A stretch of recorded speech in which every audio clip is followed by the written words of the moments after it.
Good morning, everyone. Welcome to the 2021 Bursary webinar. It's not going to be a very long webinar, but the aim of today's session is to briefly introduce you to the tax legislation around bursaries and then discuss the HR side or the HR perspective of bursaries. My name is Dave Beattie. I'm the Legislative Compliance Manager at HR Talk. And I've worked in this industry for 27 years, focusing on employees tax, UIF legislation, and workmen's compensation. Today, my co-pilot is Davina Pillay from our HR section. Davina will start the webinar talking about the HR side. But as a very basic introduction, I'm just going to talk to you first, just about the tax implications of bursaries. As I said to you, I'm just going to very briefly introduce the tax topic, and the first paragraph is the only thing I'm going to cover before I hand over to Davina. A bursary provided by an employer to the employee is exempt from tax, subject to certain conditions. Should you not finish your qualification, should you not apply yourself, you would be required to pay that back, or it would become a fringe benefit. There's obviously some exceptions, and those are death, illness, and disability. Should you fall foul of one of those exceptions, then obviously your employer wouldn't deal with the recovery of any bursary money as a fringe benefit.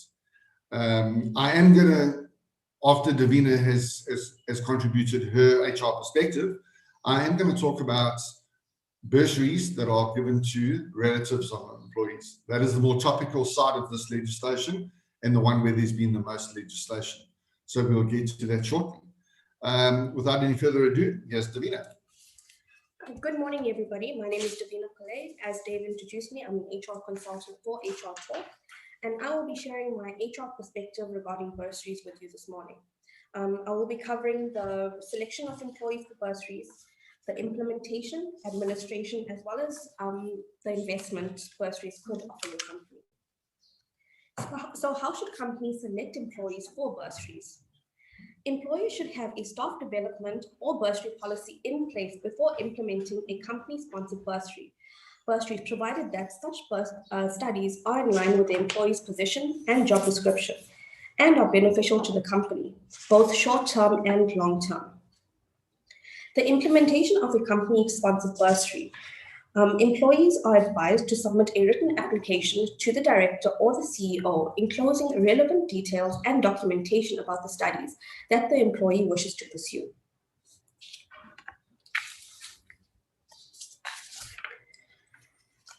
What to do when you're administering a company-sponsored bursary. The company is to specify if the payment will be made directly to the educational institution or indirectly. A study loan debtor account are recommended to be open in respect of every study loan granted. These accounts are to be controlled by the Human Resources Department with the assistance of the Finance Department. The employee is required to supply proof of having successfully completed this course.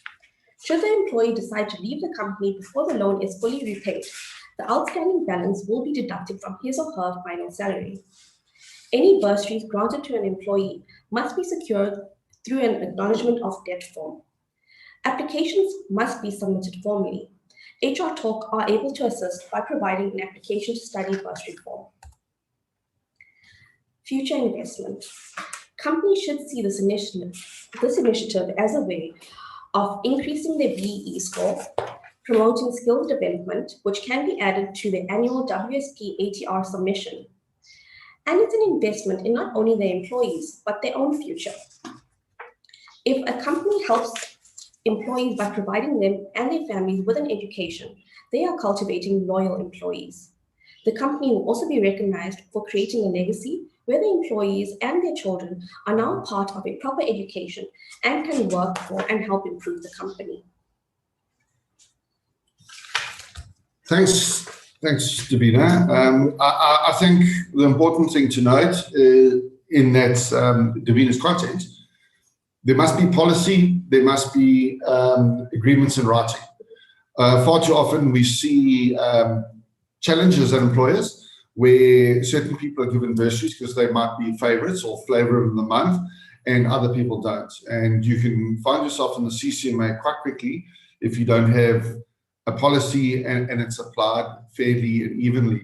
I think it's also critical that you, as an employer, make it quite clear the direction in which the company is willing to invest money on employees. So as an example, it wouldn't make sense for someone in admin to do a marketing degree. The company are not going to get their value for money from that. So important that it's in writing. You've got it in, you've got something to lean back on in terms of the policy, and you can show that you're showing no favoritism. As I mentioned earlier, we're going to move on to the tax implication of bursaries, and I'm talking about the implication of providing a bursary to an employee or employee's relative.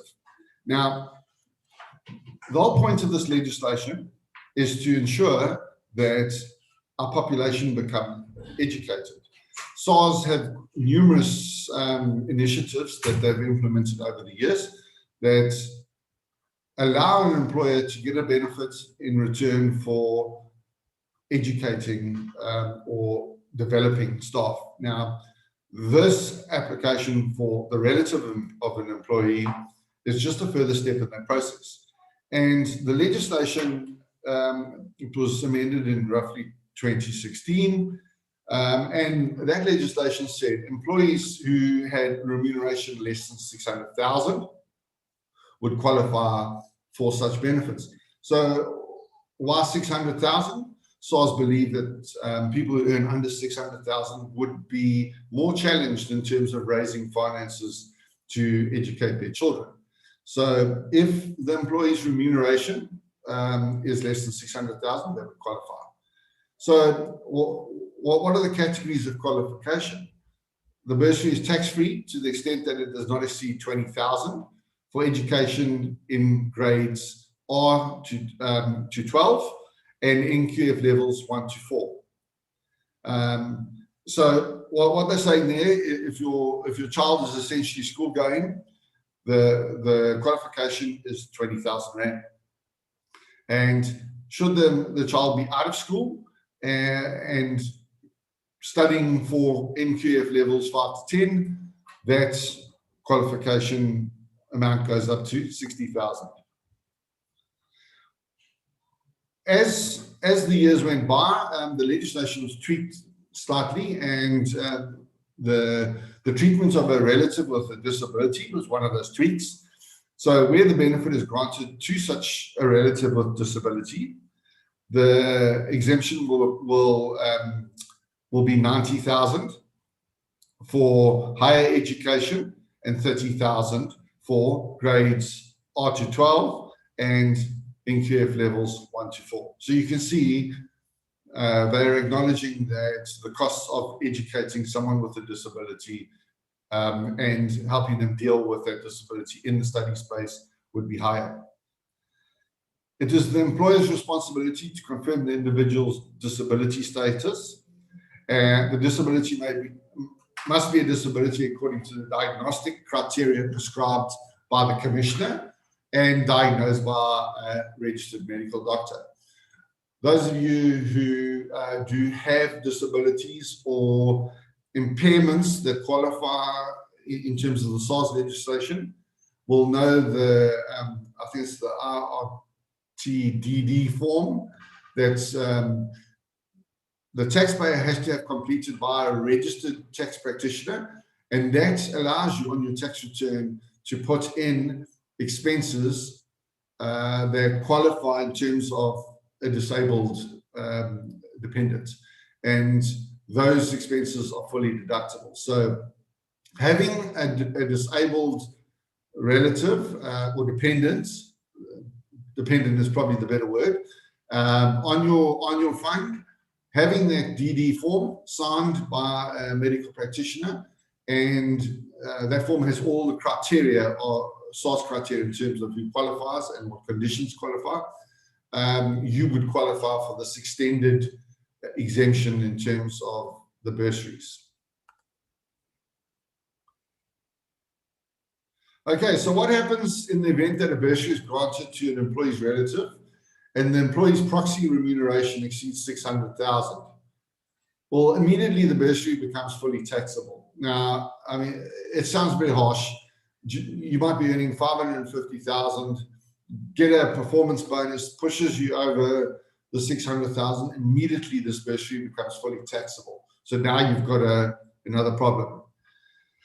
The period when the bursary or a portion thereof was non-taxable needs to be recalculated and the bursary becomes fully taxed. So if you're spreading the bursary over the exemption over the year and the first 6 months you've provided this bursary tax-free, you're going to have to increase the employees' tax totals to cater for the fact that their previously tax-free income is now taxable income.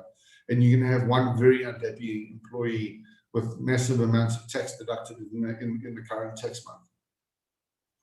The non-taxable codes previously used have to be revised and the full bursary has to be reflected under the taxable bursary code. More work for the payroll department. Loans granted to an employee to fund their studies are not regarded as a bursary, but treated as a low or interest-free loan on which no value is placed. Now, that's an exception because any other loans that your employer gives you are subject to fringe benefit tax if you are not charged at the SARS prescribed interest rate. So once again, you've got a little bit of leniency there shown by SARS. You know, the cost of acquiring finance for bursaries is very expensive, and you will often see people qualifying after 6-8 years at university saying that they're going to pay the rest of their life, pay for the bursaries their loans for the rest of their life. That's no life. So what SARS have said is the employer can provide loans. Those would be regarded as interest-free loans, provided the employee is obviously studying.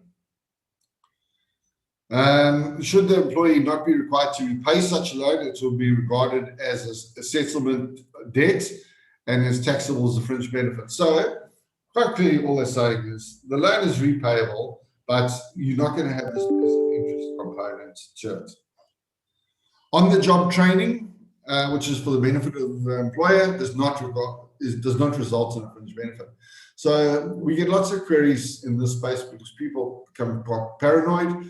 I'm sending my employee, as an example, on a 3-month course, VIP course, or Zero, or Pastel, or what is the tax implications? There's no tax implications. That person's an employee, and you are improving their skills. So no fringe benefits is applicable there.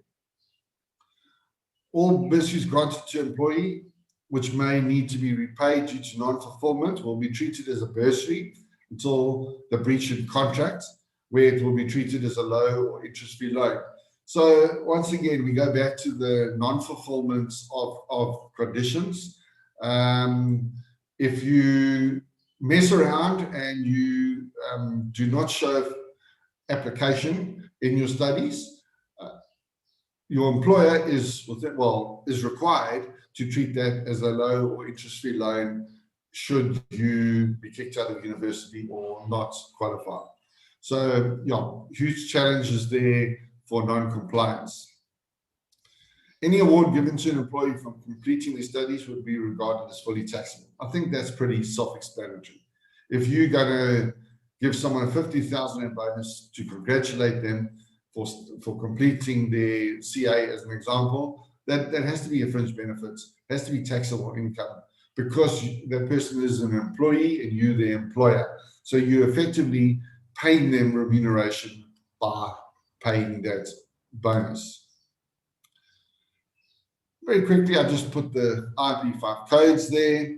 You can see that there's bursary codes for basic education, taxable, basic education, non-taxable, taxable bursaries for further education, non-taxable bursaries for further education.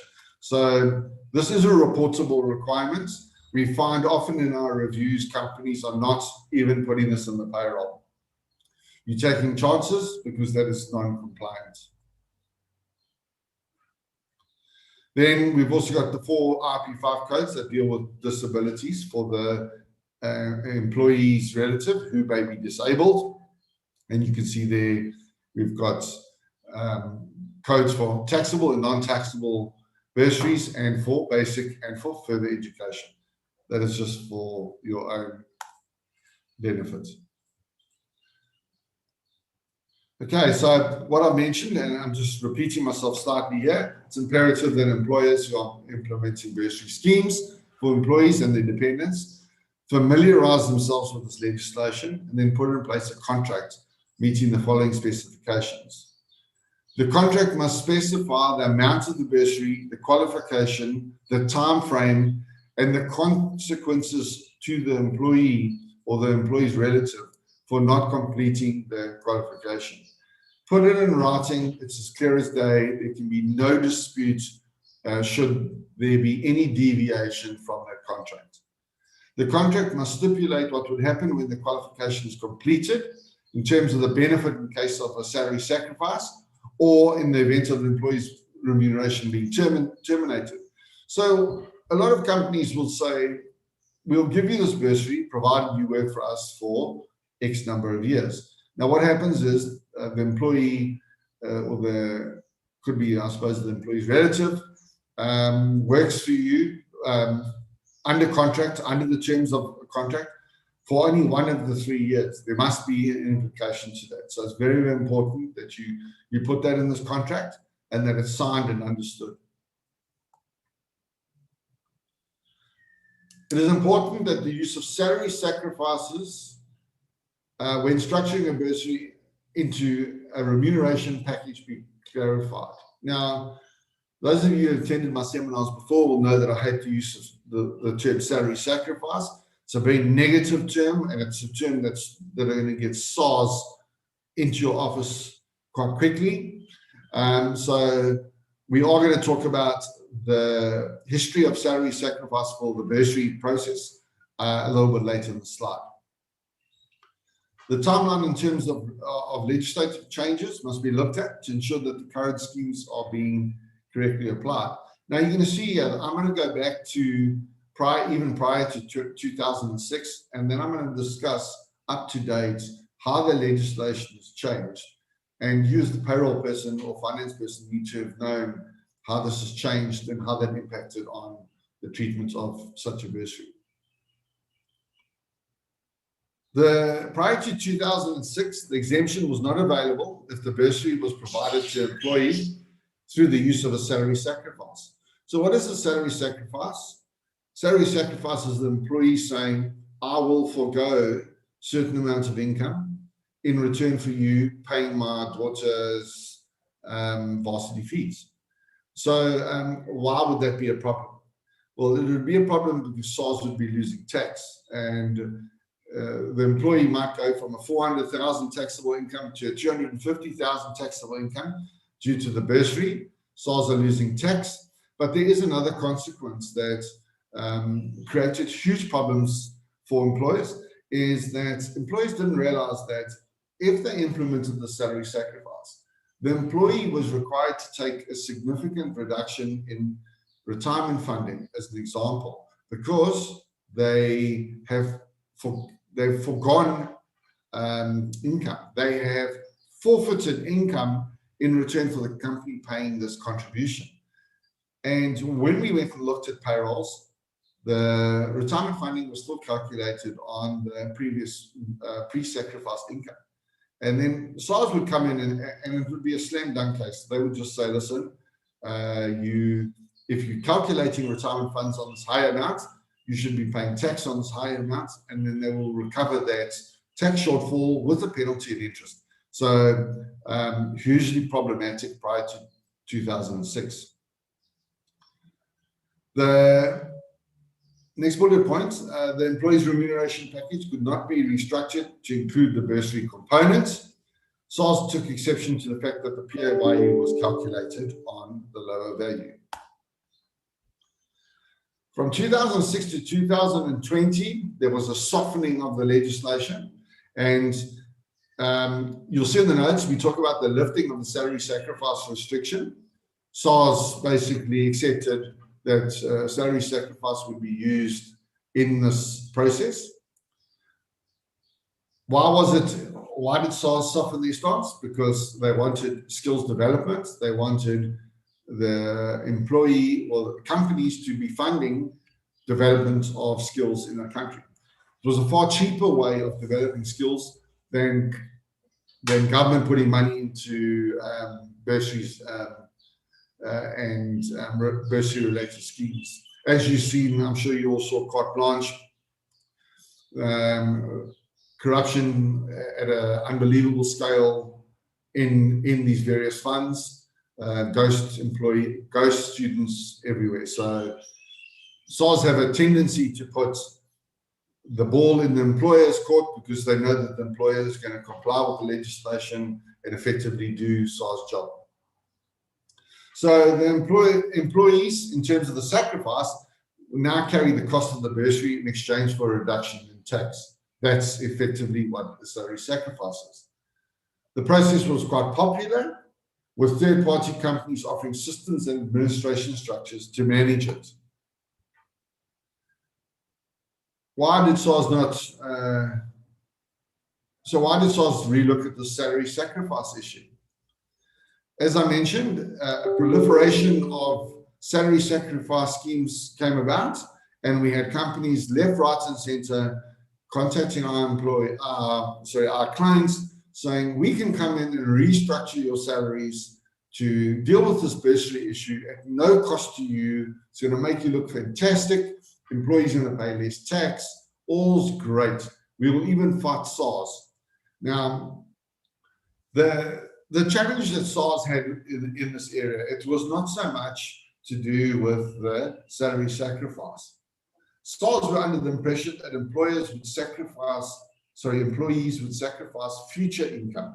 So if I was going to get a bonus at the end of the year or an increase, I would forego that increase in bonus in return for the company paying my child's bursary.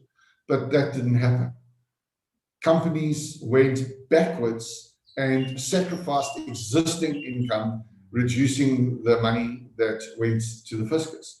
Now, this was one of the tax leakage issues that was mentioned in our current budget, in our most recent budget, should I say, and that is why legislation was changed.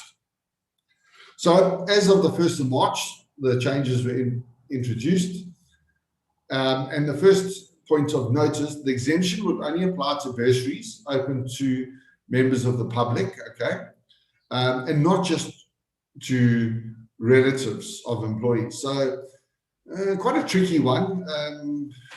You would need to incur the cost of opening bursaries to the public, and you would need to show your policy in terms of the actual allocation of bursaries. And I don't think SARS would accept the fact that it just happened that your employees' relatives all got the bursary. So, challenges. The exemption would not apply if there was an element of a salary sacrifice. So once again, the salary sacrifice concept is here. Employer can give this bursary, but there cannot be a sacrifice of either future or current income. The employer can only claim the tax deduction for the bursary expense if there's no salary sacrifice.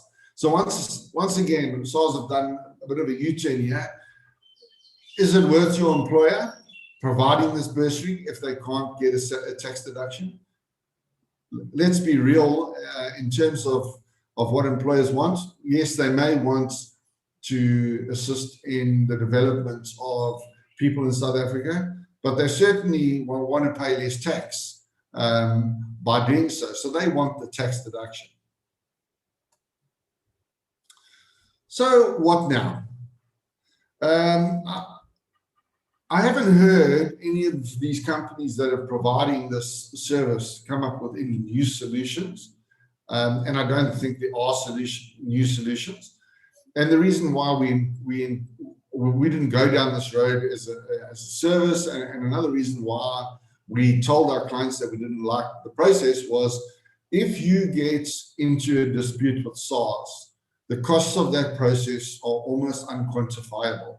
So you as an employer implement a process and it goes for 5 years, and a SARS auditor gets his teeth into you, you've got a serious challenge.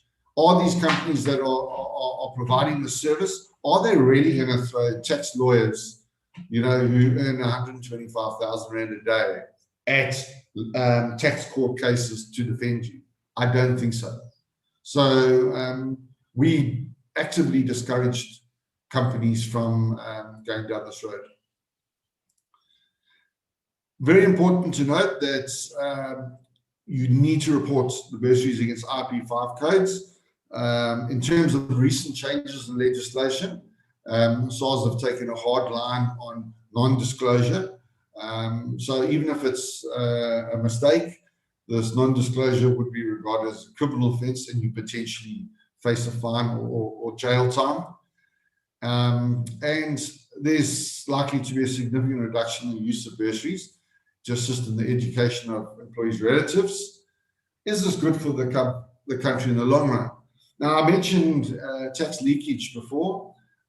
These changes in legislation for bursaries are not the only changes. We've seen learnerships bite the bullet. 1st of April next year, the tax benefit of learnerships falls away. We've seen various SARS schemes that were put out there to assist small businesses in development, venture capital, all being reversed. SARS have had a good look at these issues, and they say that the cost of administrating this legislation is more than the benefits that's happening out there. The wrong type of people are getting the advantages. And I think, I was quite surprised that ETR has been extended to 2029, because that is another area in which there is gross abuse of the process.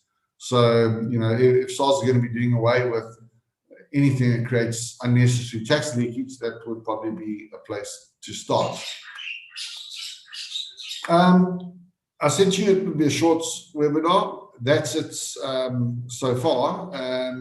You will be, if you want the slides, please drop us an email and we will send them through to you. And obviously, if you need any help unbundling a scheme, or you would like our HR team to look at the contracts and the paperwork to keep you out the CCMA and avoid unpleasantness, please give us a shout. Thank you for your time, and please continue to support our weekly webinars. Thank you.